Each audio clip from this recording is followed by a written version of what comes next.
ଲୋଭର ଫଳ ଖରା ଦିନ ହୋଇଥାଏ। କୁକୁରଟିଏ ପାଟିରେ ମାଂସ ଲଗା ହାଡ଼ ଖଣ୍ଡେ ଧରି ଗାଁ ଆଡ଼କୁ ଯାଉଥାଏ। ବାଟରେ ଗୋଟାଏ ଝରଣା ପଡ଼ିଲା। ଝରଣା ପାର ହେବା ପାଇଁ ଲୋକମାନେ ତା ଉପରେ ଗୋଟିଏ କାଠ ଗଡ଼ି ପକାଇଥାନ୍ତି। କୁକୁରଟି ତା ଉପର ଦେଇ ଝରଣା ପାରି ହେବାକୁ ଗଲା। ମୁଣ୍ଡ ଉପରେ ଖରା। କୁକୁରର ଛାଇ ଝରଣା ପାଣିରେ ପଡ଼ିଥାଏ। ସେ ନିଜ ଛାଇକୁ ଦେଖି ଅନ୍ୟ ଗୋଟିଏ କୁକୁର ଗୋଟିଏ ମାଂସ ଲଗା ହାଡ଼ ଧରିଛି ବୋଲି ଭାବିଲା। ଛାଇ କୁକୁରର ମାଂସ ଲଗା ହାଡ଼ର ଲୋଭରେ କୁକୁରଟି ଭୋ କରି ଝରଣା ପାଣିକୁ ଝାମ୍ପ ମାରିଲା।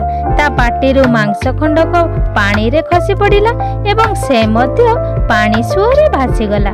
ଲୁଭି କୁକୁର ଛାଇ ମାଂସ ଲୋଭରେ ଅସଲ ମାଂସକୁ ହରାଇଲା।